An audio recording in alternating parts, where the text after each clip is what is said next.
Roger, go for deploy. Hey guys, welcome to Adventure Fit Radio. So, I'm Bill, a weightlifter, and this is a show about. Hey Tommy, what did you think about this show?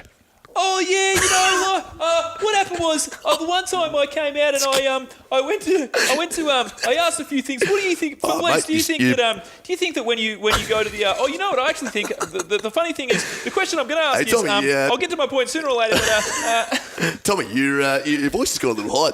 No, I'm a little kid and nobody really likes me and I'm just trying to get my feet in the world. I'm trying to.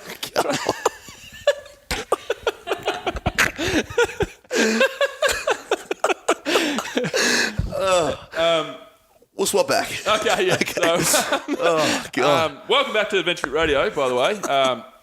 That was weird, but That was really weird. this show, guys, is with a man named Fablice. Fablice is Fly-Beez. Fly-Beez, I think is his name that he performs under. So he's a performing artist. He's kind of like a rapper. He's a rapper. Anyway, basically, guys, I went to TEDx in St Kilda with Jill, my girlfriend who refuses to take the microphone and talk about the experience. Do you sure you don't want to jump over here and get on the mic? That's a no in case everyone's listening. Positive. Tommy, do you want to do Jill? I'll do Jill. All right, so me and Jill went and saw Fablice at TEDx. He did a really, really inspirational speech. I don't know whether we should take the piss out of this, but okay. What did you think of it, babe? Ooh, I'm a girl. Yeah, I thought it was good. What were your favourite parts? I thought he was, this is fucked. No, look, I've heard it was really good. I've actually watched his TED Talks online.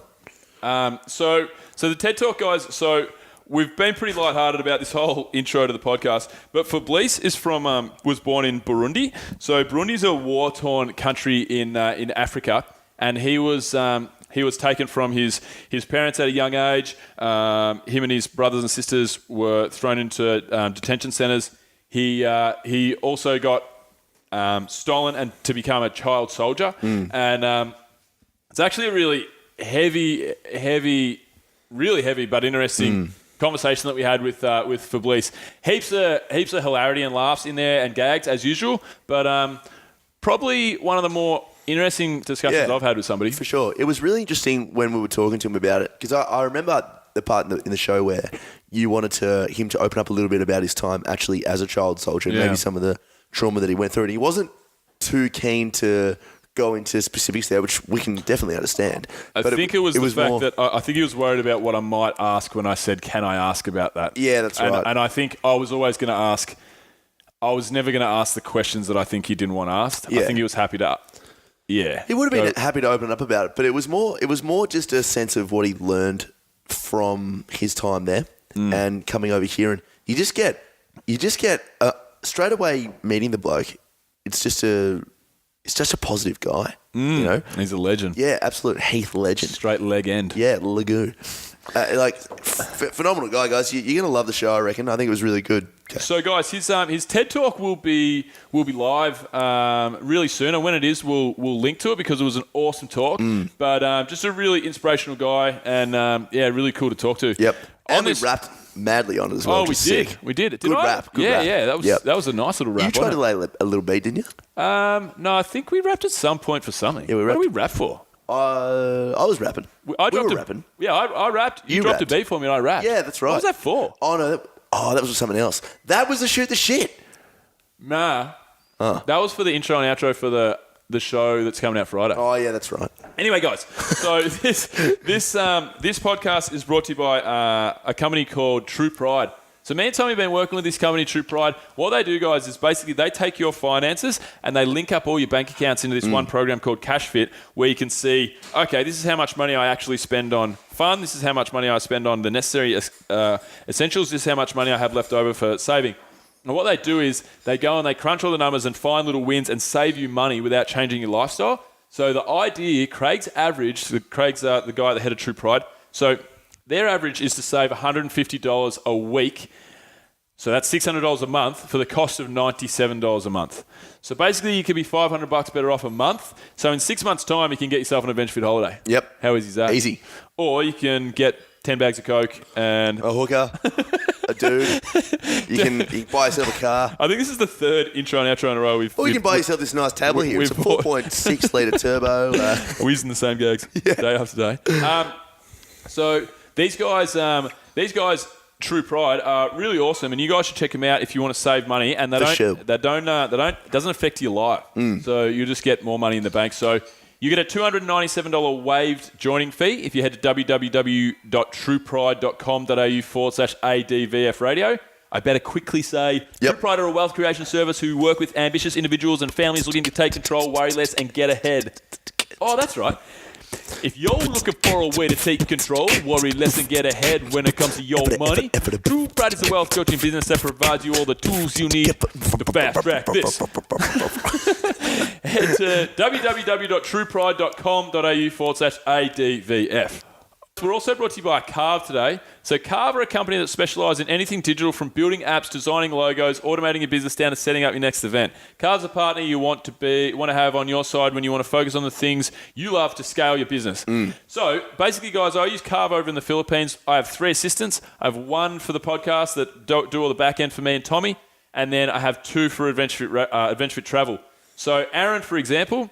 Aaron, my new assistant, he takes all the inquiries through email. He schedules calls for me. He reaches out to get myself on other podcasts and exposure via media outlets. He manages our blogs. He rates and reviews our blogs from our many bloggers we have. He sorts our Google Analytics and our reporting there. Mon, on the other hand, manages all the social media, all the filler blogs we do on our website. He emails comps all around the world to sponsor comps day to day.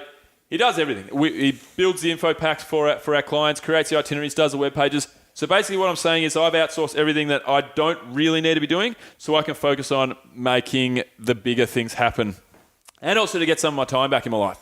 So, I think it's great. So I think for anyone who's got a business in the gym, in a like a gym owner, any sort of business, small business, 100%. Starting up. If you've got a small business, if you're an entrepreneur, it's perfect. Yep. Gym owners, especially, because I know there's a lot of gym owners that listen to this podcast, and not many CrossFit gym owners are making heaps of bank and have heaps of time up their sleeve. The ones that I know. Yep.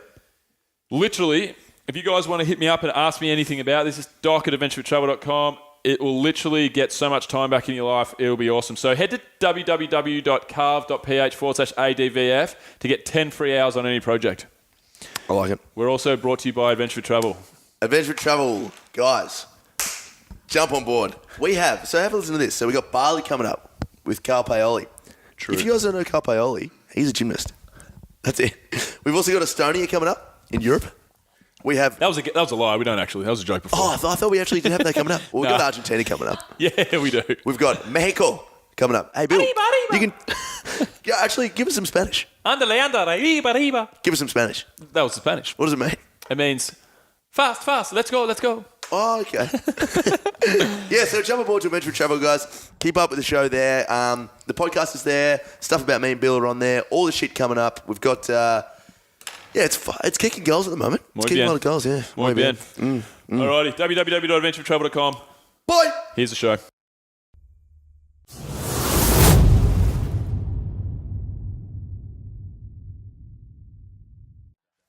Alrighty, guys, welcome back to Adventure Fit Radio. Sitting here with Fablice, and we're sitting here with Tommy as well. Fablice has got an amazing story we're gonna go through, but firstly, before we throw to Fablice, we're gonna go to, as usual, Tommy's tribute, which today is a rap. It's a rap. All right, do you want to lay a beat for us? Can try. Okay, here we go. Ever. Fablice, he's here to save peace. I really hope he likes the rap, he don't want it to cease. Fablice, this is not a disease. His man's a ledge, he will not dredge. Bill looks like a young John Cleese. He's a Tanzanian man, I just ate some ham. Just got a car rego and now I own a van. Now I'm gonna throw to Fly-Beez, the man. He'll lay a rhyme way better than mine. He's gonna sell it to the nines. Now I'm gonna take it over to me, I'm gonna beat. He's gonna hit the rap, yo. Check it. I was just 11 when I became a soldier. Bullets in my hands and a gun on my shoulder. Being a schoolboy, but being meant to kill. I didn't like my life, but I just had to deal. Blood on my shoes and the fighting all day. Ducking all the bullets, the devil had his way. Every morning my tears made my pillow get damp. But I had no choice, it was war or come. I believed in myself, I hoped and I prayed. Wish to see a light, hoping for a better day. But I'm laughing big time and my life is a wonder. Cause I found freedom in the land down under. Yes. Awesome. Man, that was sick. That was so good. So much better than mine. No, we're just having fun. Yeah. That's the word. Do you know, Fablice, I'm not sure if you remember. So we met at the TED Talk that you did in St Kilda, and and you sung. So Tommy, Fablice sung this song in at the end of his TED Talk in St Kilda at the TEDx 2 or 3 months ago now, and at the end of that rap, so you've got more verses and choruses to that song, right? And then at the end, it got to the point where Fablice says, ask everyone to put the peace sign in the air. And then you had someone singing the child soldier. Yeah. It was actually a song called Light of Peace. Light of Peace. It was Light of Peace. Which I did with one of the greatest singer. She's a local from New Zealand, I think. Her name is Melly, and she's part of a great hip hop band. It's called Massive Hip Hop Choir, and she's a great singer. So we did that song about a few years ago. Yep, and it's a good song. It was Light so sick. I started bawling my eyes out. Oh, true. I was sitting because I get like emotional when like movies and stuff like that. I'm sitting there in the chair next to my girlfriend, and so I'm like, oh, this is. Because your talk was powerful. I'm sitting there, I'm like, Jesus, this is fucking powerful stuff. And then I'm like this, and then you put the peace signs up in the air, and everyone started singing along and moving. And I was like this, I cowered down, and then I just went. I started bawling my eyes out, and Jill's sitting there upright, and she sees me underneath her arm pretty much, and she looks, she goes, what are you doing? What are you doing? I'm crying. Right. I'm crying. She's like, oh man, why are you crying? It was crazy. So, Fablice, why don't you tell us a little bit about yourself and like what put you on the stage in that TED Talk, and what tell us about yourself. So what it is that I would like to start saying that I've dedicated my life into inspiring people through music for what I have been through and how I've tried to sort of overcome it and use it in good. Now, what happened is that I was born in a country called Burundi, which was recolonized by the Belgians after the Germans. And they're the one who introduced the genetic ideology of dividing us in 3 different ethnic groups. Right.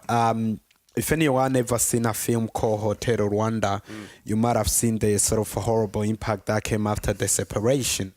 Now, we gained our independence in 1962. And since then, Burundi's been having ongoing conflict due to this separation of these ethnic groups. Now, what happened, it started getting really hard for me when I was 2 years old, because it was in 1993 when the civil war broke out in Burundi, which made almost half population of Burundians fleeing into the neighboring countries. So my family was really affected from this, because it happened when I was with my mother and my older sister. And I remember we ran and escaped to the church and remained there for the whole night, not knowing where my siblings or my father is. The next morning, the priest told us, you guys should go back where you to your house, because maybe things have settled.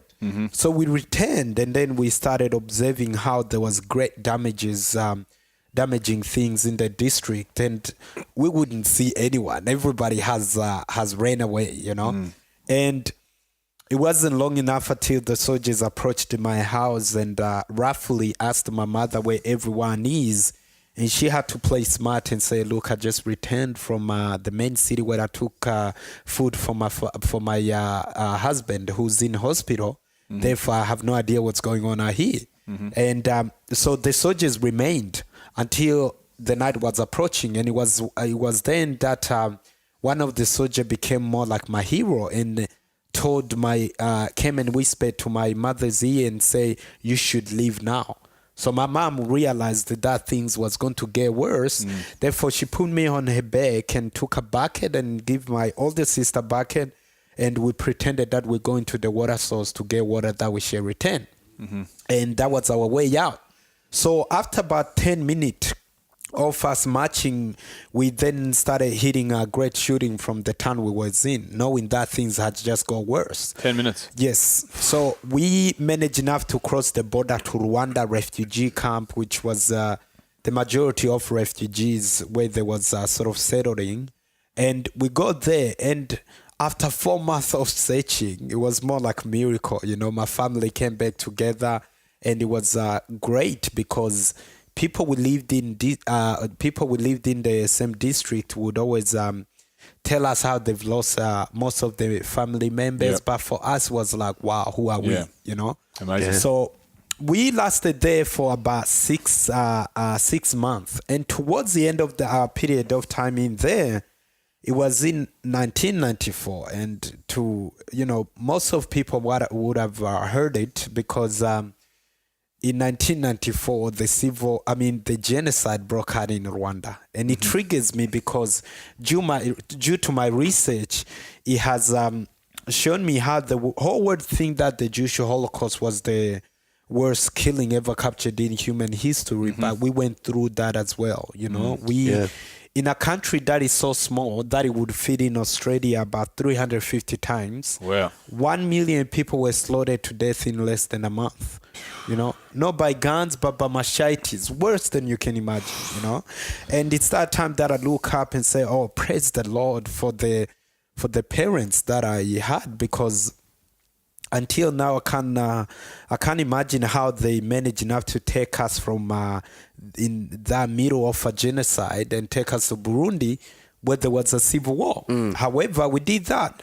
But my older sister couldn't go back to Burundi with us because her life was already being threatened. Therefore, she automatically escaped to Tanzania refugee camp. So we returned to Burundi, and we had to start everything from zero. And this is where I started witnessing power of education, you know, and this is why I go around to deliver my story, because I want every young person, no matter where they are, to realize how education is the most important thing that plays a big role in our life, you know, because absolutely. The only reason why where I come from we keep on having conflicts is because we don't get educated, you know. So I started witnessing power of education, because from the little that my parents had, they was able to figure out how we could start again. And also before the war, my dad was a businessman and my mother was a tradition beer maker. So they had a little bit of skills that would make us start again. Your mother, sorry Fablice, your mother was, what was your mother? My mom was a Hutu and my dad was a Tutsi. You said she was a traditional... okay. She was a tradition beer maker. Beer maker? Yeah. That's what I thought you said. Yeah. Beer maker, yeah. But that, so your mum was a Hutu and your dad was a Tutsi? Correct, yeah. So what's that like? So I actually got to come to that, because what it is that since we started again and they put us back on track, and life went on until I was 8. So when I was 8 is when my parents got killed.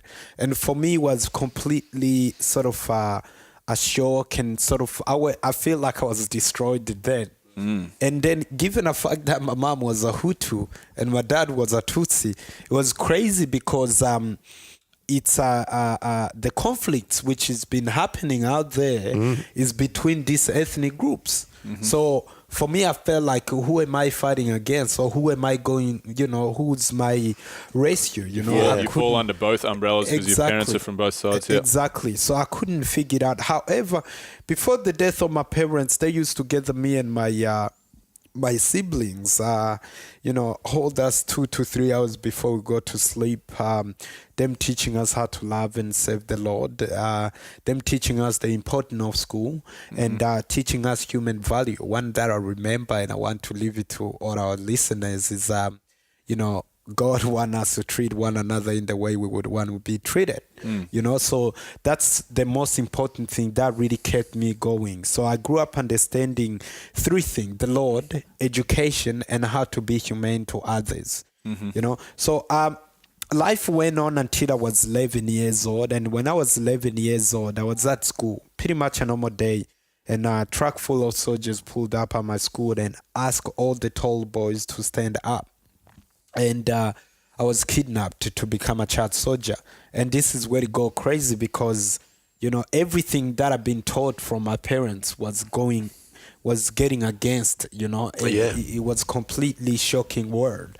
And as I told you guys before, Burundi is so small. Burundi and Rwanda, they are same size. They used to be one nation. They are so small that they will fit in Australia about 250 times. That's how small it is. So it wasn't like where we take a flight, go to a different nation against different people. It was where we don't combat against our sisters and brothers, which made me feel, no fitting in. So luckily I lasted there for 2 weeks. But, the time that I lasted was another horror time of my life because I was forced to shoot guns. I was being abused from bigger boys. It was really crazy out there, So after 2 weeks, I went to get the food with the bigger boys at the warehouse.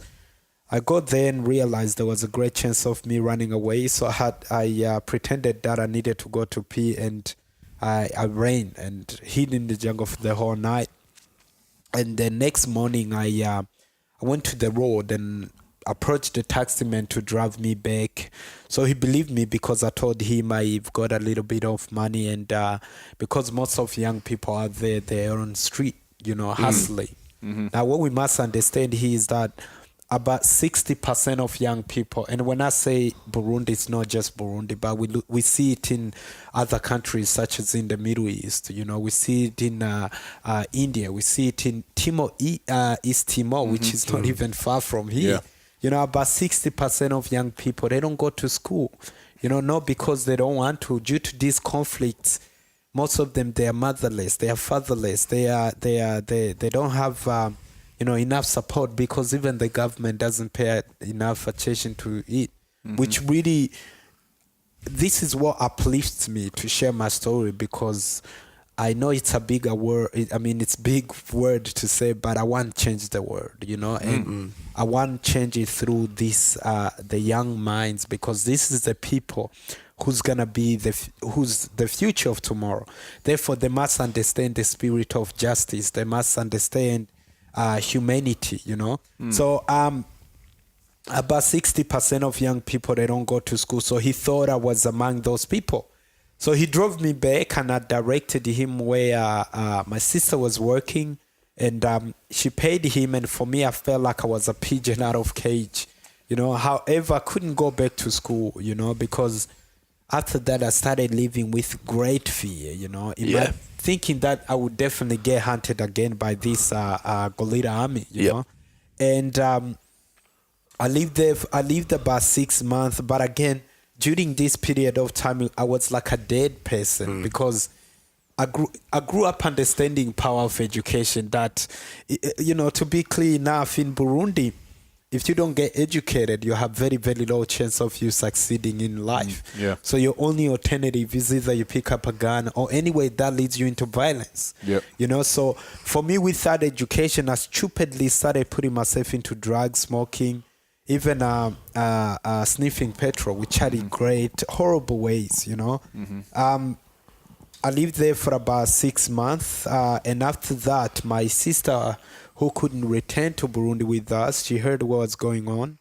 And she told my siblings to get me in Tanzania refugee camp. And I break in Tanzania refugee camp thinking that things was going to get better, but it got worse than I thought. I ended up living there for 3 years. And I'll tell you what, refugee camp is more like living in hell, If anyone ever seen a documentary called Go Back Where You Come From, you might have seen a little bit of lifestyle in a refugee camp. This is where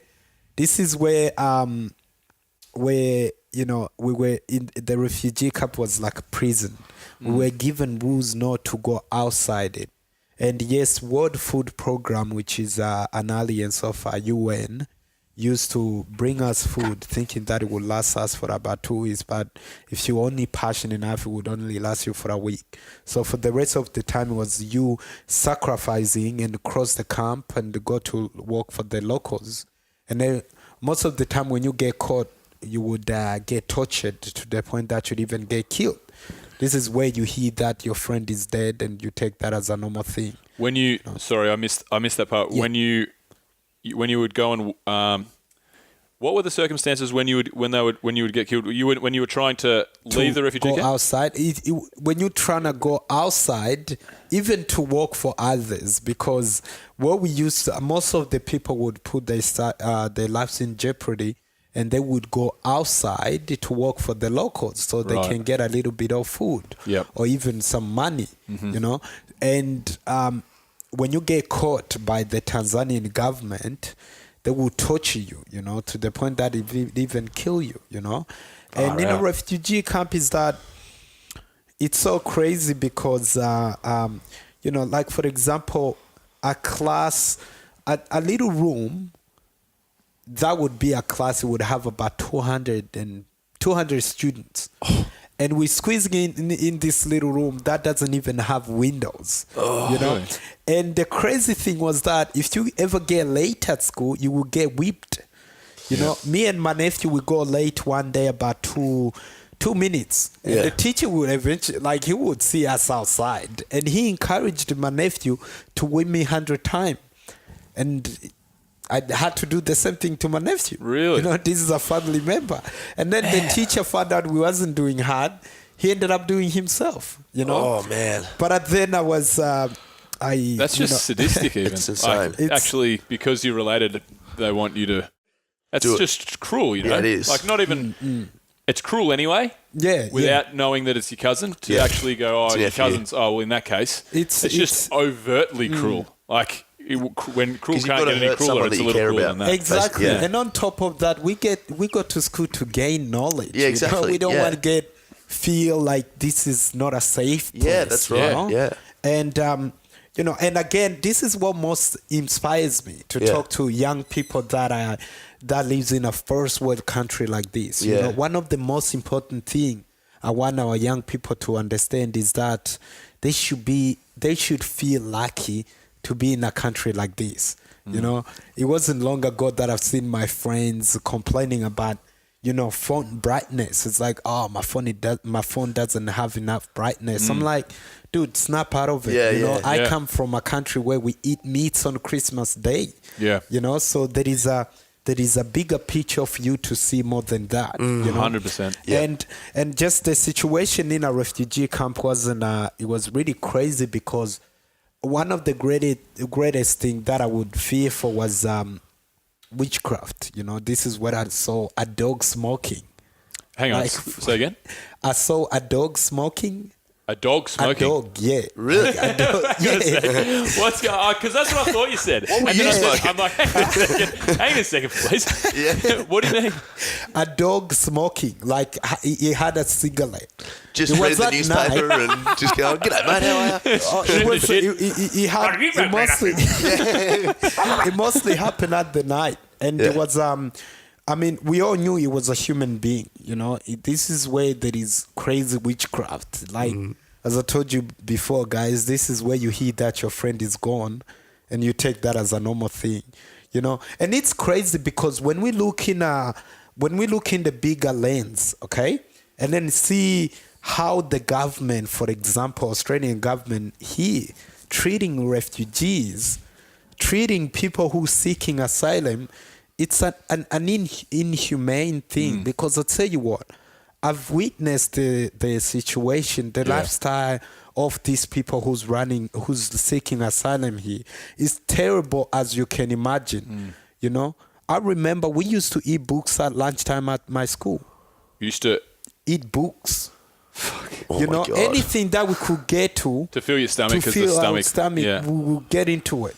You know, You know what I think with the asylum thing that you talk about? One of the things that confuses me most in the world, in a general sense, and I'm not smart enough to understand the border control difficulties and problems with having lack of borders. But the fact that people can be born in Burundi, for example, in your situation, or born in somewhere where there's conflict going on and wars going on and atrocities going on daily, and there's countries that there's none of that going on, with plenty of land, plenty of resources, plenty of whatever, and the borders are closed. I mean, but again, don't get me wrong. Like I said, I don't understand the politics behind obviously having closed borders and stuff, but it seems to me, and I used to just think of it in travel terms. If you have some certain passports can't get into certain countries for no apparent reason, and I just think that's unfair as in travel, because this is our world, you should be able to see it. Exactly. And this is life. This isn't travel. This isn't leisure. This is talking about like this is your life. It's really confusing to me. Well, what we need to understand here, first of all, is that there are millions of things that the government do not want us to know. Millions of things that the government, because I'm telling you, if we would reveal those secrets, we wouldn't be confusing in letting our brothers and sisters come and live with us in harmony. I mean, Burundi, as I told you before, Burundi is so small that it will fit in Australia 350 times. Yeah. But you've got almost half population of Australian. Yeah. You know, people take turns to sleep out there. And we talk about people who lives on $1 on their daily basis, you know. Yeah. And the only reason I'm saying this is because we are being fooled that we hate people we don't even know exist. Like Muslims, look how much Western has pushed them away. You know what I mean? Well, look at Muhammad Ali and the Vietnam War. And his refusal to go to the Vietnam War. Perfect example. Exactly. He's like, what? No Viet Cong ever called me niggers, what he said. And exactly what he said. I don't know these people. They've done nothing to me. Yeah, exactly. You know, we need to look beyond what we see, because the world we are growing in, we are being colonized by technology. You know, and this is where it really triggers me, because one of the examples that I could give you out here is that you know, I do shopping in Kmart's. That's what I can afford. I'm a broke guy, you know, I don't have money. I go to Kmart's and do my shopping out there. And then a couple of weeks ago, I was doing my shopping and I started observing how they got rid of all the employees and they started importing the self-serving machines. Yeah.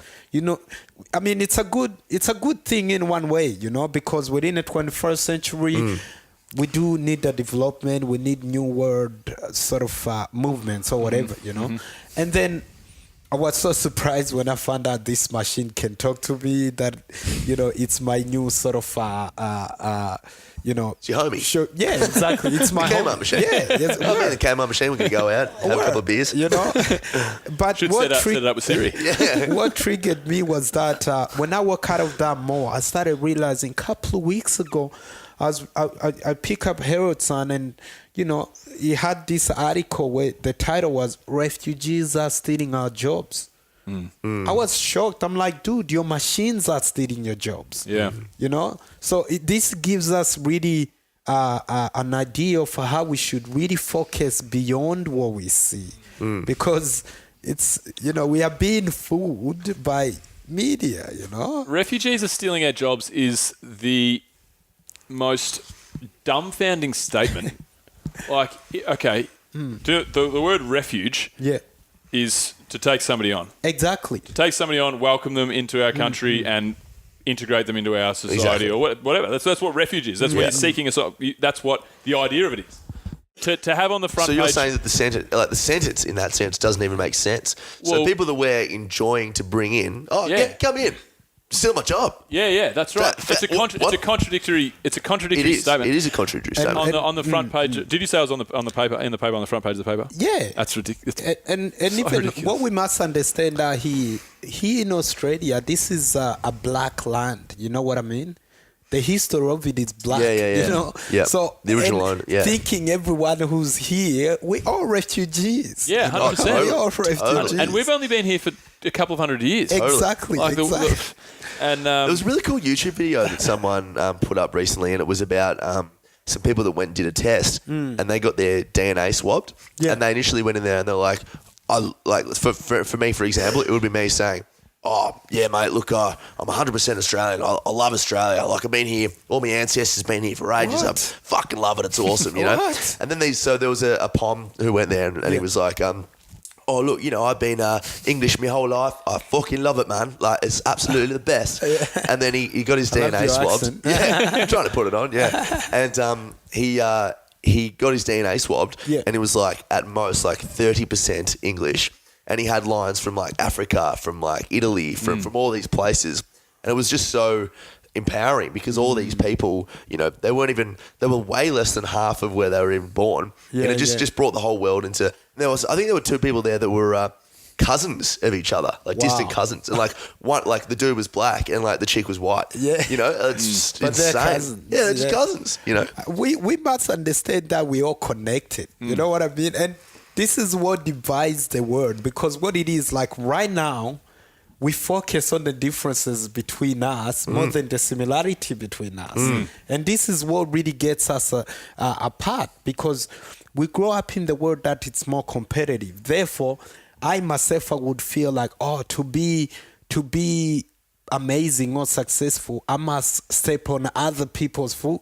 But it shouldn't be that way. You know what I mean? We need to restore the sense of humor. We need to understand who we used to be, But continuing on with my stories, that I lived in a refugee camp for about 3 years, and it came to pass where the Tanzanian government wanted to get rid of all the refugees. So there will be immigrations from all across the world coming to interview the refugees, pretty much to define what's the next step is. And given the fact that my history was terrible, I couldn't go back to Burundi. And in Burundi, it's where you get killed by your own people because of the power, because the land ownership, So the land that my sister were given after the death of my parents, it was being sold out by my other siblings. So she couldn't go back to Burundi as well. So we said, look, we don't have anywhere to go. You'll rather kill us here. So we were accepted by a country we never knew anything about. In fact, if there was anything that, my sister didn't know about Australia. My nephews obviously didn't know who Australia was.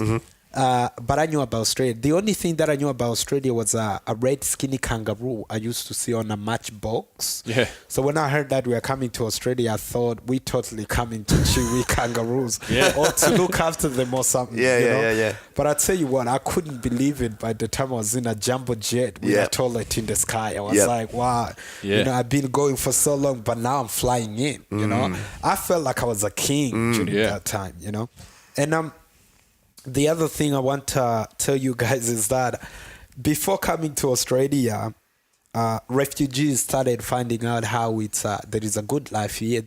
So everyone wanted to come here.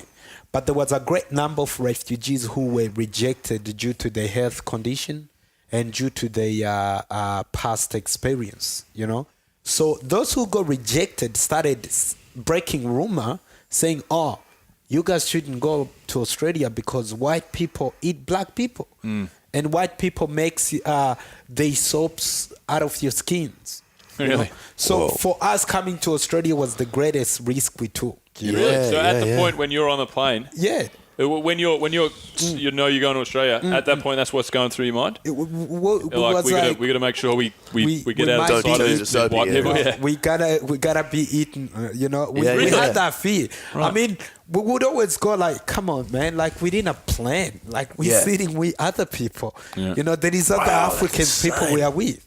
So there was like fear in us, but we told ourselves that things was going to be all right. So you were probably in the position where things couldn't get much worse. Yeah, because the other thing also, in terms of language barrier, we couldn't speak a word in English. So even a white man coming and say hi to us was like, hey, can I eat you? Yeah, that's true. Yeah. It was so crazy. In fact, hey, go eat you. I remember, run. I remember. I just asked if I could eat you. Can I eat you? I remember we got at the airport and you know those people who waits for others? There was a white man holding my sister's name. And looking at him, what went through my mind was blowing. You know, I was like, wow. So I looked at my sister and my nephews and say, that's the man who's going to eat us. Really? You know? Because he got our name. He definitely came for us, you know. Oh, you mean like a limo driver? Correct. Oh, yeah, I'm with you. Yeah. Like the transfer guy, yeah. Yeah. Transfer guy. Limo would be waited. rich. Yeah. Hey, I'm going to get eaten, but I'm going out in style. Let's get it right. So we waited for about 5 minutes and then realized he definitely came for us. So we ended up going to him, but I quickly instructed my people, do not think, do not talk, let me handle everything. How old are you at this stage? I was 14 years old. I wanted to ask while you were talking about the refugee thing after you lost your parents. Correct. And even when you were in Burundi, when you went back to Burundi, who's leading the family? Yourself? Here or in Burundi? Kind of both. Like Burundi through the refugee camp. Did you have anyone that was like an older uncle or anything like that? Or was it you that was kind of your sister? And I came here with my older sister. So when I went in Tanzania, she basically became like mom, like my mother. Gotcha.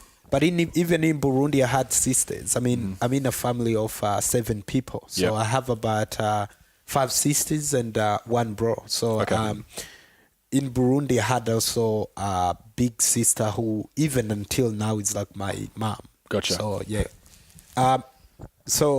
With the story, I was 14 years old, and then we came, and then we had this fear, and then I told my people, look, do not talk to this guy. Let me handle everything. So you can imagine about 60 minutes of us driving throughout the freeway, getting our mind blown away. I'm like, these people can turn a night into a day. Like, they got so moons on the sky.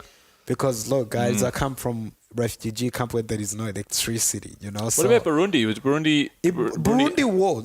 We had electricity, but it wasn't a mod. Not like street lights and so forth. Just like a little bit of house electricity and So we were so shocked, and I remember he dropped us a hotel, and we couldn't touch anything out there. There was literally, they had about 4 bunk beds, little ones. We supposed to sleep on one each, but we ended up squeezing on one, the whole family. And that's classic. I found my nephews on the ground. I don't know how they got there. I didn't push them. And then next morning, the white man, he brought an African guy, you know, who would talk the language, which cool. I tell you guys, it was more like seeing Black Jesus. I could imagine. You know? It would have been, And this guy started going on telling us how we are not going. The first thing we asked him, how didn't you get eaten? Yeah. You know? Really? Are we going to get eaten? And he was like, what? What are you talking about? Yeah. And he said, no, you guys are safe. Yeah. You know, this is your home now. Everything in this hotel is all yours. Yeah. It was just like crazy, you know. Wow. I remember me fighting with my nephew just watching Simpson, you know, and for us it was more like swimming in a chocolate river, you know. It was completely mind blowing. And I tell you what, you know, I'm not afraid to say Black people, we love chickens. We love chickens. All right. I remember back in home, I used to kill little birds because that's how I would. So that was like my KFC, you know what I mean? And there was a fridge full of food in this. I wonder if it's racist if Fablice says that Black people like fried chicken. No, it's like that's you know, that's if like a white person says Black person likes fried chicken, that's racist. It's like, come on. I so. But you pretty much founded KFC. That's awesome. I want some chicken right now. No, it's but continuing with the stories that I then asked him, when can you come and refill this fridge if you were to finish this food? And he's like, give me a call in about 2 weeks. We'll come and refill it. But I tell you what, guys, like after 3 hours, the whole fridge was clean. Everything. We ate it. That's how hungry we was, you know. And it was crazy because it was is doing things like eating frozen pies, you know, trying to turn on the microwave, thinking it's a TV, all crazy things. It would have been quite funny. I'll have one large shit. It would have been quite funny to have a camera in the room. Sorry? It would have been quite funny to have a camera in the room. In fact, I'm thinking maybe I'm looking for an opportunity of getting a TV show where I could demonstrate this, like third world country meeting first world country. There's been such a show. It's called was called something like Meet the Natives or something, or some weird name like this. And it was a bunch of it was four men from Vanuatu. Yeah. And in Vanuatu, Prince Albert, like one of the lesser he went and visited Vanuatu a few years ago, like 20 years ago. Yeah. And in this village, all their crops boomed after he visited. The what? Sorry. All their crops, all their food, and all their agriculture just boomed. They had a great run of crop production or whatever. What? Jesus. No reason. Just like it just happened. It just happened, and then so they thought that Prince Albert was a god. Oh yeah, like that. He was like me. like Prince Albert was. They had photos of him all around So what they did was they took these four guys from the tribe in Vanuatu, and they put them in London. Yeah. And took them around in London for 2 months, and then the final episode was they got to meet Prince Albert. Yeah, they would have just like, my It goodness, was actually a pretty well made show too. Like it was in pretty good taste. Like it was pretty hilarious. Yeah. And these guys are just like, whoa, it's amazing. Yeah. And when you watch things like that, it gives you an idea of how humble these people are. You know, and also how rich we are, even where we are, because. It has a different concepts, because among it, such as in Australia, like for example, right now there are all these crazy things going on with Africans going wild. You know, we now have what they call Apex, you know, which is they call it as an African gang that is going out of control in stealing cars, you know, destroying houses, which is like 10 dudes who's from maybe South Sudan. And then the crazy thing, they label it as African. You know, it's like just over, and then it affects somebody like me who comes from Burundi. It's like asking somebody in Spain, like what's in Russia, like what's going on in Russia. It's also like saying there's a bunch of white guys that are in a gang in the northern suburbs of Australia and looking at me and Tommy and going, hey, ooh, I don't know about these guys. I don't know about these guys. Hey, man, I'm going to steal your car. I once, I have a friend, and I'm not sure if this is a true story, but, you know, it's related to We like fake stories. The term is we like putting a little bit of mayo on things. Just make the sandwich a little bit nicer than it really is. There you go. It's a moldy sandwich, but mayo helps. Mayo Straight helps. out live. You can straight out live if you like. Because he told me regarding this gang issue, he told me one day he was reading paper and there was an article where they said Apex going out of control, jail time, and then Xavier boys going out of control, needing counselors. Yeah. And you're like, what? You know, it's like, what is this? What is this world we're living in? You know. And just on top of that, like with these crazy issues now, we've got a bunch of white people who's scared of an African people. You know, I live in southeast suburbs where if I'm having a walk, if there was a white person coming towards me, they would change line and go to walk on it. Yes, this happens very often. Very often. Yeah. You know, and what they don't understand is this. We are scared of you guys more, just like you are scared of us.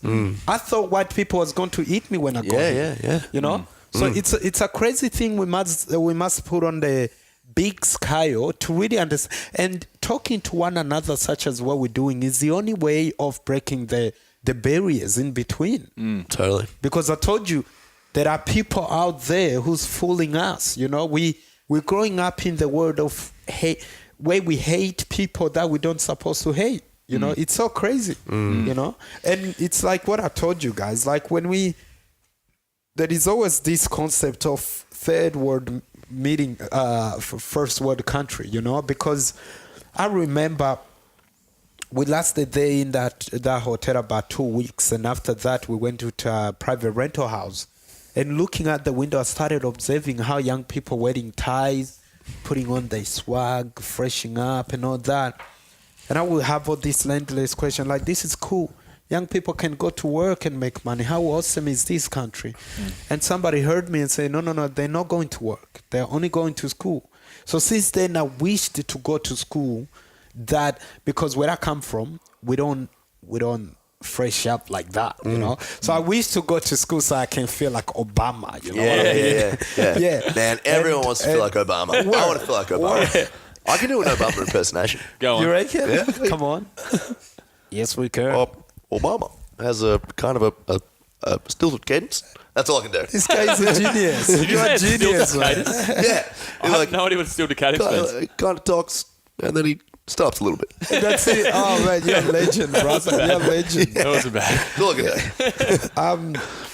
I can do. So what it is that I was in love with education until now, because understand this, you know, education has become my ticket to success, you know.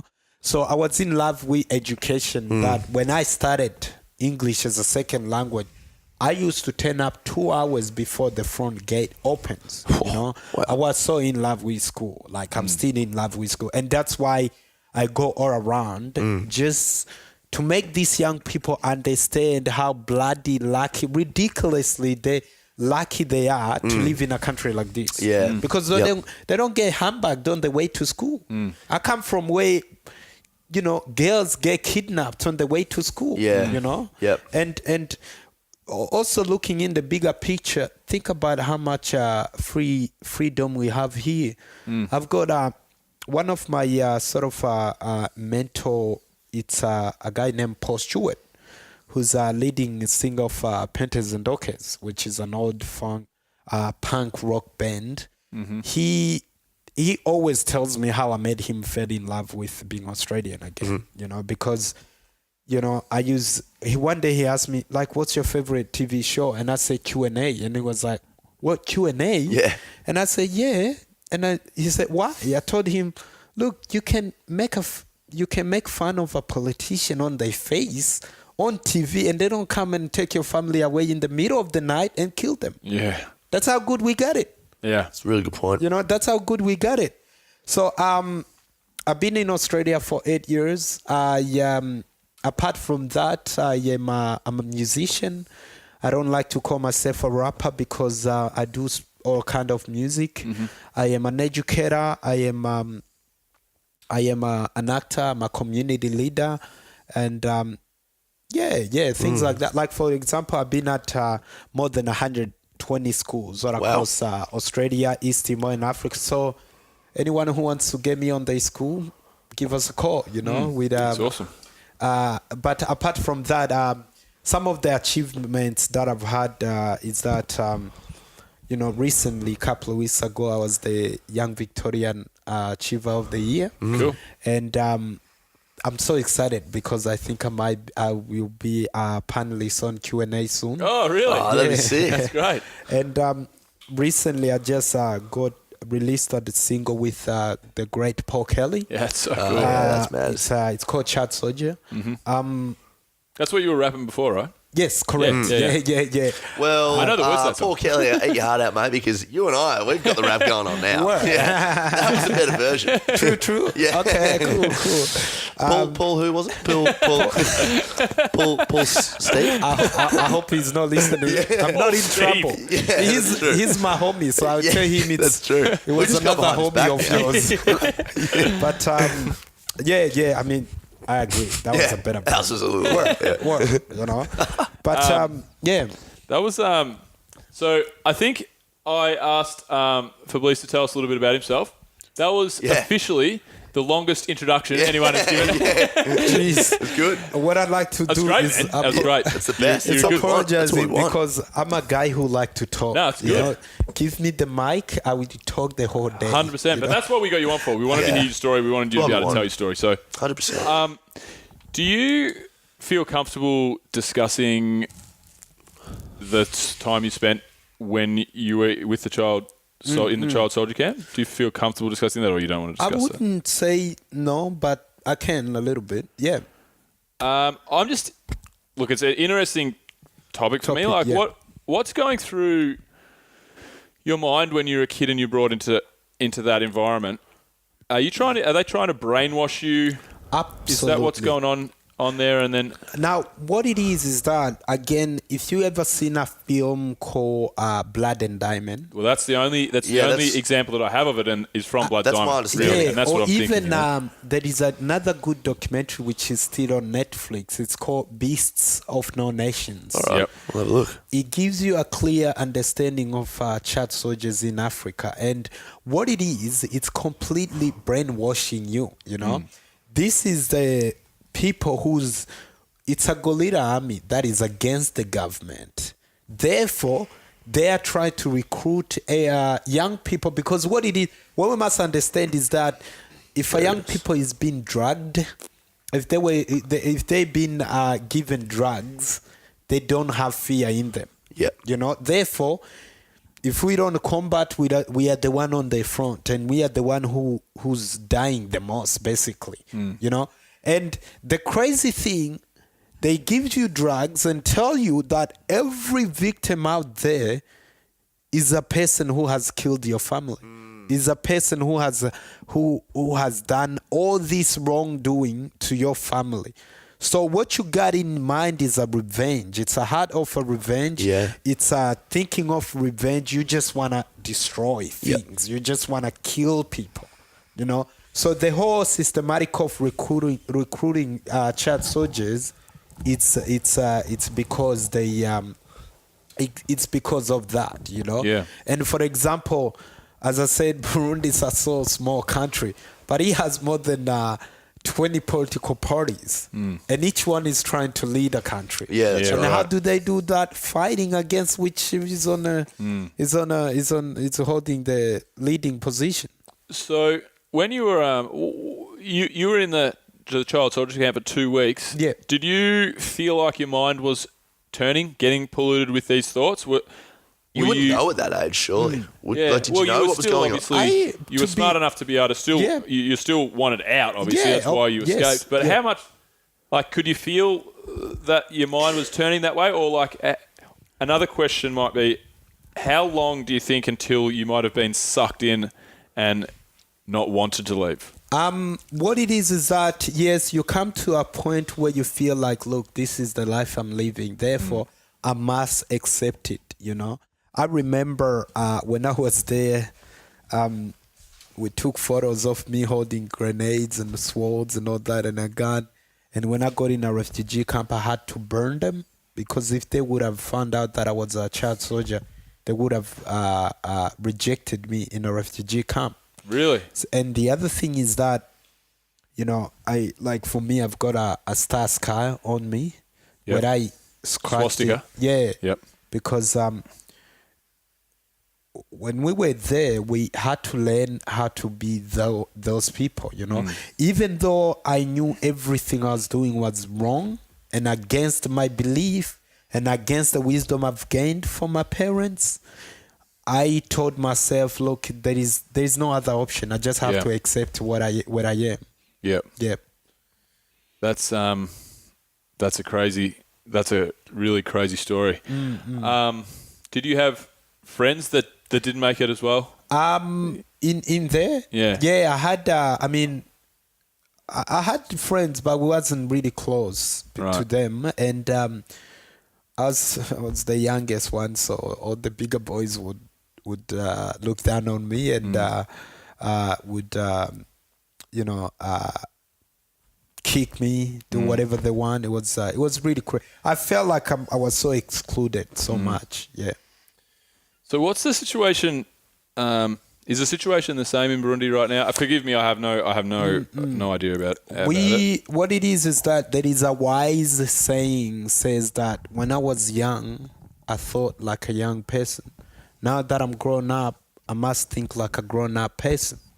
Now, what it is that in Burundi right now, there is crazy sort of I would say, civil war going on due to the current president who wants to run for the third term, who's running for the third term, basically. Yep. However, what most people don't understand or what they don't see, everything that happens there, it's a propaganda from the Western, From the what? Sorry? the Western society, Western system. Because, just like, for example, Burundi holds 20% of the world's minerals. Therefore, we are so rich in our resources, more than America would say. Yeah. And this is, we all know that Africa is so rich in its resource more than any other continent. Now, what happened? The war that is even happening in Burundi, or even the war's been happening in Burundi, it's been between this superpowered country. Like right now, it's between Russia, it's between China, it's between America. Now, when these minerals were found, America wanted to do the mining, and the president said, no. Therefore, they said, no, would you do it hard way? And then the president said, okay, would you give it to the Chinese because they comes and they do things that is really integrating the country. They come and build roads, they come and build schools. Yep. Would you give to Chinese, and would you accept Russians because they will protect us? They will give us protections, And then what it is, we all know America, I don't know if you understand it the way I understand it, but I feel like it's a country that wants to be powerful over other countries. Always. Oh, yeah. Always. Seems like, historically speaking. Always. So what we must understand is that there are victims of things like this where we get caught in things we don't even know. And another great example, look how much Middle East is being pushed back. Every wars you see out there is being created by these so-called super powerful countries. And what we do is rejecting their own people who's seeking for, for their freedom. Yet we are the one who created these wars, and it's a crazy society. So the situation of me being a child soldier was really crazy, and right now that I'm grown up, I'm seeing it from that point of view. So it's I think this is what I'm even trying to tell my people. We must understand how to deal with our own problems before we deal it with people who don't even know who is us. Yeah. Yeah, you raised a lot of really interesting points that I think sometimes get forgotten in Western society. It's really great to hear him. From someone like myself, I almost feel annoyed because I was born in Melbourne and I've grown up in Melbourne my whole life, and you just have no idea how lucky you are. Like it's all well and good to say that, and you hear the facts of you're luckier. I mean, you're in the top 0.01% of the population in terms of wealth, and it's great for me to hear that. I'm like, it's amazing how lucky I am, but I've got no gauge. You know what I mean when someone's like really sad or is going through a hard time, and then they get out of that time and they can really appreciate that happiness because they've been in the shit. Yes. Yeah. For me, I've never ever experienced any form of oppression or so I've got no idea. I feel kind of left out is the wrong way of saying it, but it's it'd be an amazing experience to see the different sides of it, especially. And that's why I'm thinking of taking people like you in Africa. So I'm thinking something that is gonna, on a long-term scale of taking people who haven't been in countries like this. And one of my goals is to take them in Burundi with me. So get in contact with us because we're thinking of that. You can come on a tour with Fablice. I will take you to Burundi. I will show you everything, because the other thing we need to understand is that Africa is a bloody good continent. You know what if you're in Kenya, in Nairobi, if you're in South Africa, in Johannesburg, you wouldn't tell different of you being there in Melbourne. Streets are the same. Cape Town in South Africa is better than most of Europe. You see what I mean? and go to Google and search Africa. What they gotta show you is people dying, wars and all that crazy stuff. So we grow up in the system where we see things wrong. You know what I mean? But on top of that, just from the point you were saying is that, don't ever feel ashamed that everything happened in the past that you feel like left out, because when you find out the truth, truth sets you free. You know what I mean? And the truth is what we're hearing now, because you gotta say, oh, I've been looking in a wrong lens. Let me look in the right lens. And how do we look in that lens? It's about caring for one another. It's about accepting whoever is out there. It's about making sure that every young people is educated. And I like to tell my people, whoever get to, don't think changing the world is you being on TV. No. You can never change the world unless least you change yourself. And how do we change ourselves? It's about accepting a sense of humor. It's about accepting a sense of inclusiveness. You know what I mean? Understanding that we all the same. Absolutely. Yeah. You know the point about you just raised about changing the world, and you don't have to be on TV, you don't have to be a superhero, so forth. It's a really powerful thought to try and change the world. Yeah. In the positive terms, by 0.5%. Yeah. If everybody in the world can try and make a positive impact, just slightly, then the world becomes an exponentially better place. You know what I mean? So like yourself, you don't have to. Exactly. No one person can change the world. No. It has to be gradual, and things like what you're doing is going to influence more and more people. Absolutely. And get them to change their mind. I had a podcast talking about this. This giving back and how lucky we are. Me and Tommy in the last podcast we recorded. We talked about gratitude journaling. We write 3 things we're grateful for in the mornings. Yeah. I listened to a podcast last week about with Tim, who was it? Sam Harris and William McCaskill. It's about effective altruism, so giving without actually getting anything in return. Yeah. And that conversation, I think I've lost my exactly where I was going here, but that conversation that I listened to, it's like similar to what you're doing, trying to influence people. That conversation that I listened to with Sam Harris and William McCaskill was talking about the effect of being able to save a life to somebody, to give to somebody that is in Africa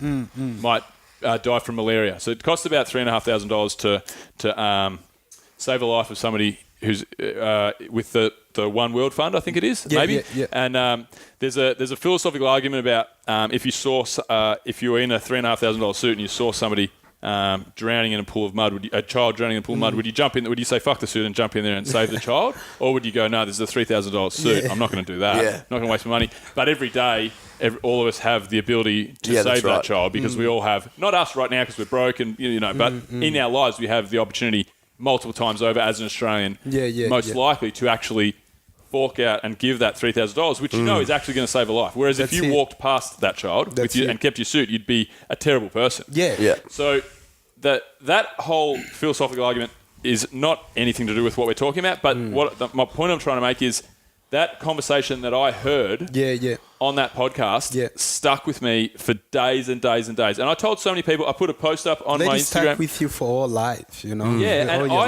I legitimately, because I've got a business coach with my business, and my business isn't financially viable to give back at the moment. But the goal is with my business coach is to find something that we're passionate about and try and give as much money as we can back in that, because to reward yourself and to give back to the people that are paying money to this business, because it's going to at least a good cause. Absolutely. Look, it's just the one little thing you can do. But what you're doing is similar to the conversation that I listened to on the podcast, Sam Harris and William McCaskill, because these little things change thought processes in your mind. I listened to that conversation. I couldn't stop thinking about it for 3 days. And then it's made me a better person. It's made me want to be a better person. It's slightly. At some point, I want to try and implement something like that, or it's at least it's in my conscious now. Yeah. So I think what you're doing is really, really important. Oh, thank you. It's what we need to understand is that we live in the world that is more competitive now. Like, this is how those so-called politicians or whatever the top dogs has shape the world. You know, we are within the world of trying to be at the top. But we should always think one thing, and this is it. What it is that we must understand that there is no anybody who will be able to pay death and say, leave me alone. We're all gonna die. Yeah. And when we die, even if you have 100 billions or whatever, they don't go with you. They will, people who didn't work for it, it will remain for those people who didn't work for it. You know me? You know what I mean? We've got great people who had a lot of possession in this world, but they died and go. The first album I released, music album, which is actually on iTunes, it's called Just Passing Through. And the connotation behind it is, this world is not our home, we just passing through. And the target was going to those so-called, people who want to feel like, they're owning the world. That's not how it is. If I was born in a third world country, I would die and you would die. Now, what we must understand is, I don't care if you don't believe in God or not. It's your point. I myself, as Fablice, I believe in God, and there are people who believe in different sources. But whatever you believe in, my understanding is that we will be rewarded due to what we have done in this earth. We will definitely. It's like a kid going in a class to do a test. You know what I mean? They get rewarded due to how much effort they have put on that piece of work. So I can understand that to live in this world is about hurting one another and saying we gotta get away with it. No. Even if you believe in karma, even if you believe in reincarnation, everything is gonna turn around. So I believe doing good is the best thing for a human being to do. I've got a hypothetical question for you that I'm interested in your answer. How do you feel about, because I like that idea as well. You do good and you're rewarded, and I think that's a really fantastic idea to think about. What about like the child soldiers in Africa, or the children that are born into to ideals where they believe that other people, or people are telling them that this person's bad, and then because of that they're brainwashed into doing that. Do you think that those are fundamentally good people, but they've been brainwashed? What it is that if I become a president right here and tell the whole nation to hate one another, that crime is on me.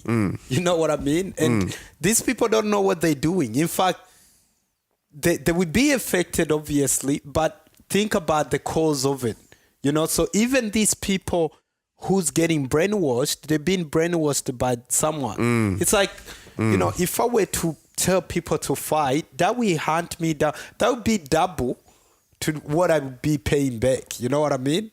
So every human being, what we must understand is that war doesn't kill you, it makes you stronger. And if we understood that, no matter what we go through, no matter this, because as I said before, we're growing up in the world that is more advanced than before. Therefore, every path we take, every corner we look into, there are great challenges.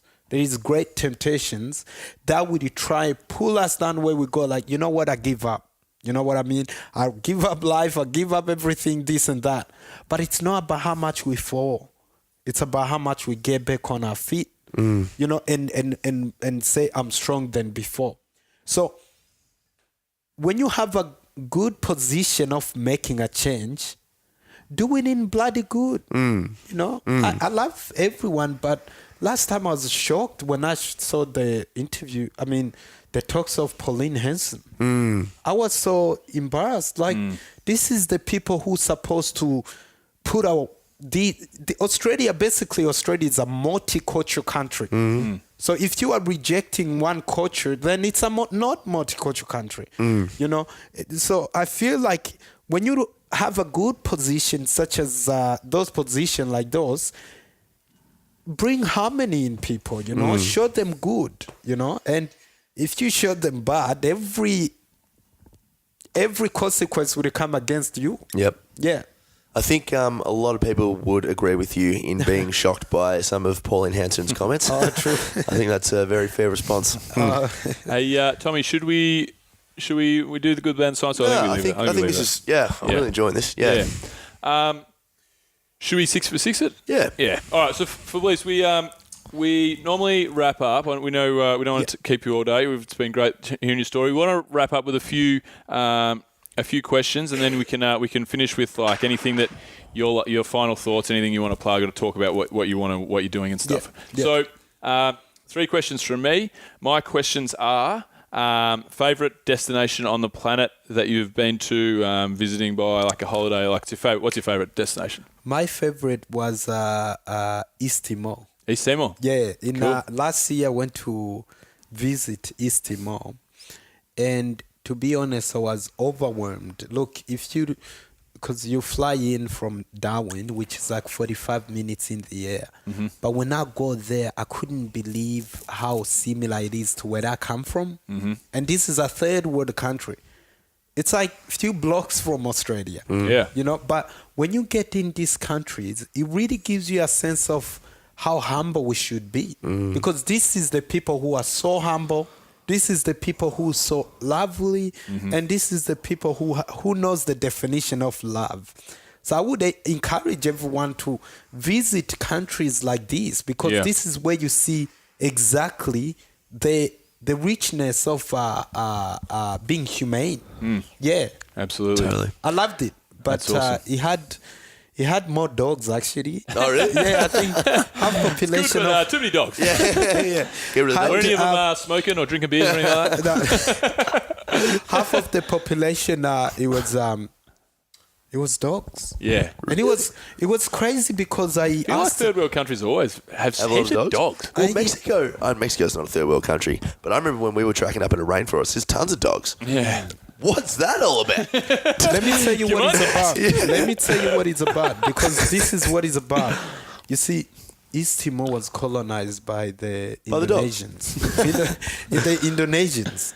And Indonesians did so bad to them that when they left, they would even take the toilet tissue holder with them. Really? Yeah, everything. Mm. They destroyed the roads and all that. So during that time, East Timorese people would eat dogs. Mm. They eat dogs now in East Timor. Really? I nearly ate a dog. Really? I mean, I didn't eat it, but maybe Didn't anyone tell him it's man's best friend? You wouldn't eat your best friend, would you? I tell you what, they eat dogs. And I was quite shocked. But the most fascinating thing they told me was that after that period of time, they would kill a dog and find a human bodies inside the dog. Oh, no way. And they would still eat it. Really? Yeah. It's like a double meat eye for an eye. Big Mac. Oh, okay. Look at the bacon. Tommy's just watching him just chuck the dog and the human body just into the meat. Get a bit of dog, side of hand, and some chicken with that. Word. But yeah, that's... For a redheaded guy inside of the dog, thanks. But yeah, that's my destination. All right, I got another one for you. What's your dream destination? Same thing, can be anywhere. Wow, my dream destination. I've heard that Jamaica, it's cool. It's great. I'm a guy who like to party when I get a chance. Yeah, nice. Cool. I heard these people party hard. I don't smoke. Clearly, I don't smoke, but I just want to go there and have fun. You want to know all about the urban, the ganja man. No man. I live in Ja, Rastafari. I want to party on water and some soybeans. I'll tell you a story about it, because one of my friends told me he went to Jamaica, and when he got out of the plane, he started seeing all these OGs, like old school. Cool. Rastaman who would have like dreadlocks, where they had like their dreadlocks was a bong. A what? Was like a bong. A bong? Yeah. So they gave this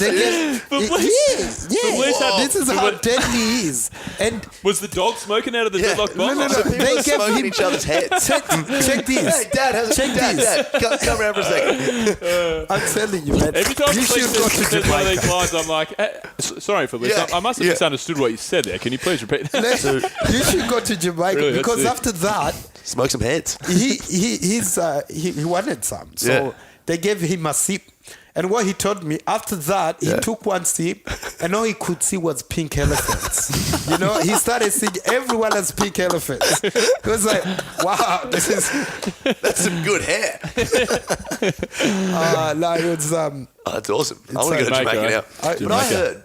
heard, I heard so like dressing up in the Rastafarian thing is like super cliche over there, and if you do that and you get amongst that, they kind of think it's annoying. Like it'd be like some tourist walking down the middle of, I don't know, Elizabeth Street in Melbourne, you know, with like a corkscrew hat and boots and going, "G'day, how you going?" Like, it'd just be kind of weird. I don't know. That's what I've Plenty heard. of tourists would do that. So- Buy the well, old it corkscrew. depends. It depends because even in Jamaica, there are places where it's more like what we see here. You know what I mean?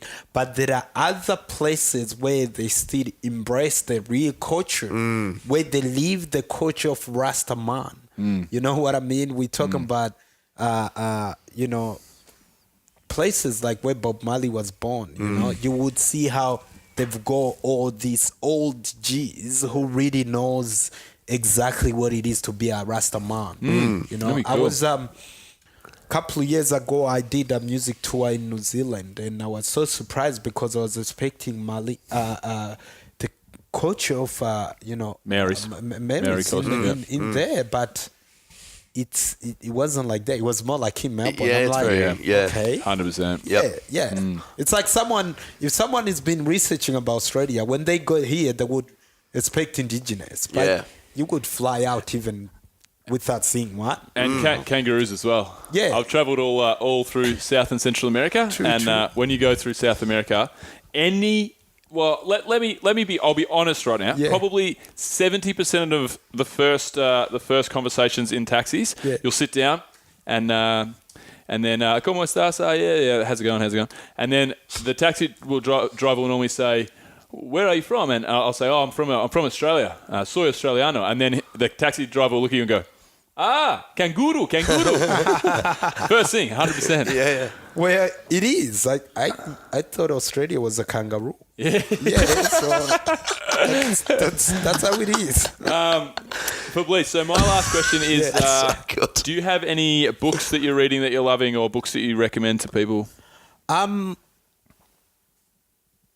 I don't read that much, but I've got books that there is one called can't remember the title of it, but it's based on the killings of Republic of Congo by King Leopold. Right. Now we're talking about a guy who were given Congo as his backyard, and he killed more people than Hitler. He killed 10 million people, and he used to cut their hands and make rubber out of their skins Jesus. and export it in Europe. But he's not anywhere near as well known as Hitler is, isn't he? Exactly. Now, I think whatever we do, whatever moves we make, we should put ourselves in exploring mistakes we've made, because that's what will give us a great strategy of forming a good future. You know, because people like this is where you don't hear this at school. Yeah. You know what I mean? It's the So, westernization of I reckon history. Yeah, Totally. If you get a chance, read. Yeah, that the sounds book. good. Read So it. you don't remember the name of the book? I can't remember it. We'll but look it up. We'll even put it in our show notes. Yes, please Yeah, do. we'll find it. please We'll do. find it, or a similar thread. Yeah. We'll Please find do. it. Yeah, and There we are can put heaps that in the of show notes. books been written about him. Yep. King Leopold. Yep. Yeah. Cool. Cool. Tommy? All right. Favorite role model growing up or current inspiration that you have right now? Someone that you really look up to?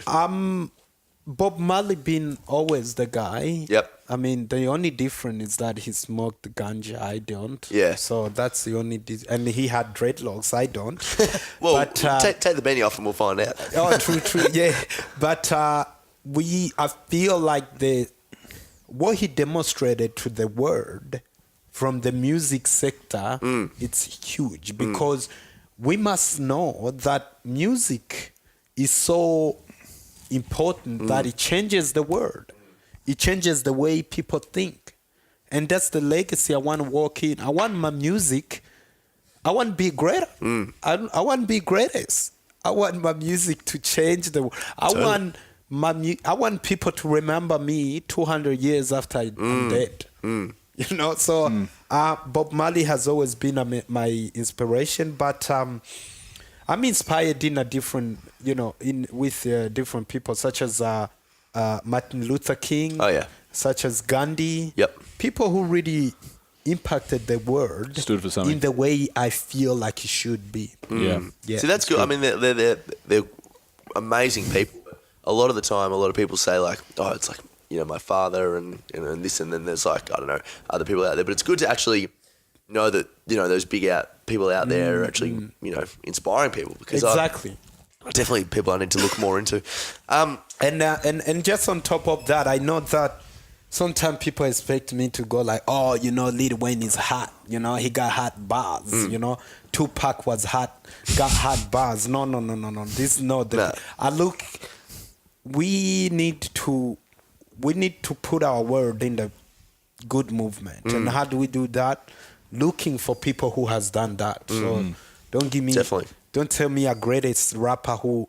Don't tell me a rapper who talks about 24 in 6 bars and think that's the best. No. Give me a rapper who talks about the truth. Yeah, that's right. Give me a rapper who talks about the real issues right now. Lupe Fiasco is the man. Yeah, he does that a lot. Not rappers that are talking about guns, hoes, and bitches and guns, hoes, and crystal. That for me, it's like, what are you doing? Like, and this is where the word get lost, because now in the music industry, especially in rap world, it's been presented with money, guns, and sexual. Let's say, and then looking at it, this is where the whole youth is looking. The whole youth is looking into that. And this is why we get our young people being aggressive to one another. Now they don't even use a proper language. Absolutely. Yep. What about what do you like doing when you have some spare time or some downtime? I like to watch videos. Yep. Music videos. A little bit of conspiracy theories. Oh, I'm a big conspiracy theorist. What do you get into? Are we on the same page? Yeah, I think we are. What do you get into? What's we'll the get big you back on the show and we'll talk for about 10 hours. Man, I would definitely be down for that. Yeah. What's your biggest conspiracy theory that you follow? Oh my God. I watch random ones, but 9/11 was. 9/11's big. Yeah, do you think we landed on the moon? No. Really? No. Nice. You're a true conspiracy theorist, my friend. Conspiracy. Yeah. Welcome to the show. Green screen. Green screen. Yeah, that was in a studio, green screen. Really? I like that. Who built the pyramids? Sorry? Who built the pyramids? What I think is the Israelites. Not aliens? Sorry? Not aliens? Oh, I haven't heard that one before. I'm just joking. That's like the ultra highest level conspiracy That's theory. like when you've actually lost your hat on your head. You've actually lost your mind. Yeah. Wow. But aliens exist, right? Oh, yeah, they definitely exist. They definitely They exist. I wouldn't say that's a We conspiracy. are ruled by them, Yeah, right? 100%. This is getting weird now. All right, let's cut that. All right, we'll move on. Yeah. And finally, if you could invite 3 people, dead or alive, to dinner, who would they be and why? So maybe some people that you've always wanted to meet, or some things like that. Yeah. Here in Australia or worldwide? Or like dead or alive, ever existed in the whole world. It can be aliens if you want. Including people who's already dead? Yes. Yep. I would invite Donald Trump. Oh, really? I would invite... I would not have expected. Okay. Why Donald Trump? Yeah. You want to see if he's been taking the piss out of us or not? Yeah. I would invite what's his name? Gandhi. Oh, yeah. Yep. Those two people. And should just let them including chat at the people You that should just would- let them chat, man. That'd be an interesting conversation. I would even invite Jesus if Yeah. that were A included. lot of people Yeah, say Jesus can come. Man, I lot of imagine people say Donald Jesus. Trump, Jesus, and Gandhi. No one said Donald Trump yet. No one said Donald Trump. Word. Like, That'd be we cool. want to hear what Donald Trump stands. We want to hear why he wouldn't lose a vote when he shoots someone in the street. Yeah. Like, who says that, dude? Like, to be a politician, it's not that, you know? Yeah. I think Gandhi and Jesus would really, really have a word to Donald Trump, and they'd probably be like, "Look, man, we can that's- take you away if we want." I That's can what I turn want that water into. I Yeah. can turn that wine back into water. You know. Yeah, that's right. I would love to just sit, get my cup of tea, and hear that conversation. Yeah, I'd like to be. Can I come? I said 3 people, but Maybe. When I open the conference, Yeah, I will that's see right. how much I can charge. Yeah. Maybe I can we're good. give you Swing half. ya. I'll pay you money. Cool. All right, Cool, man. Cool.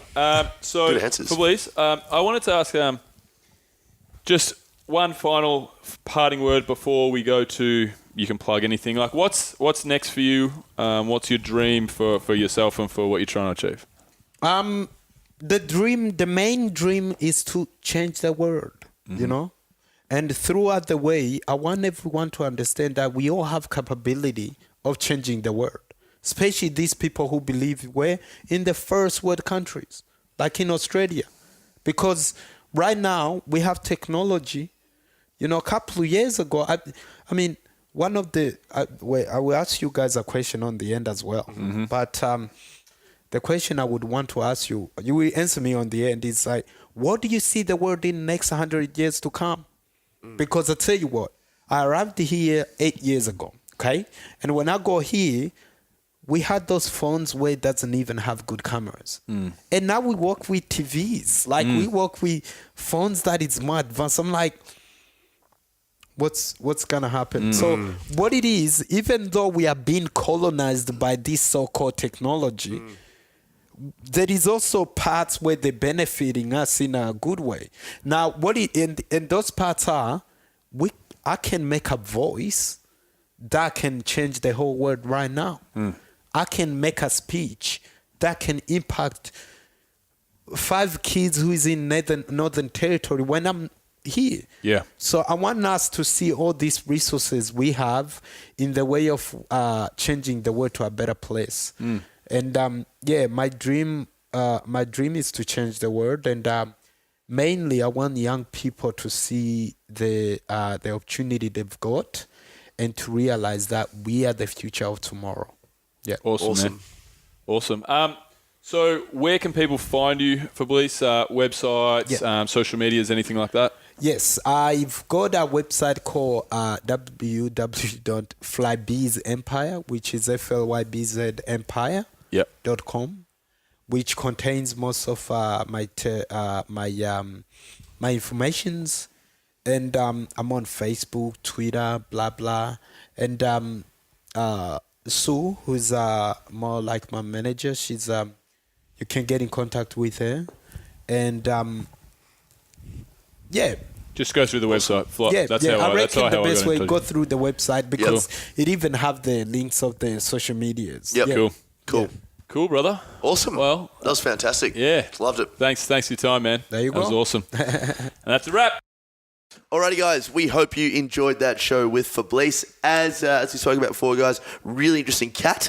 Definitely a much cooler story than I or Bill have there, essentially.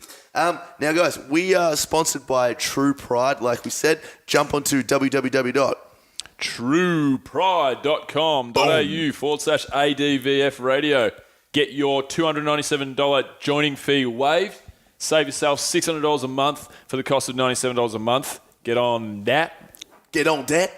Dab on it. We're also brought to you by Carve.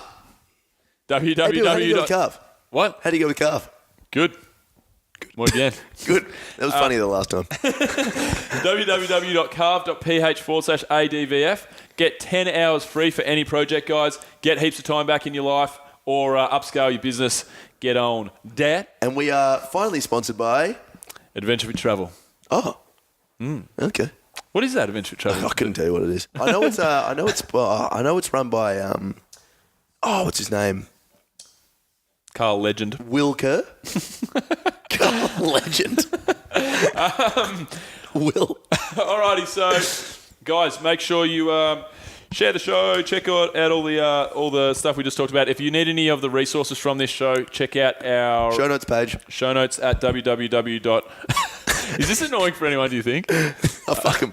adventuretravel.com/podcast. That's everything there, guys. Just click on the show you like or you listen to. Preferably if you're listening to this right now, you'll probably jump on the Fablice one. They're probably not listening anymore. Let's be honest. They're probably not listening, are they? No. All right. My name is Tom. And I have a big fat... My name is Tom. See you next week. Bye. Discovery Roger, go for deploy.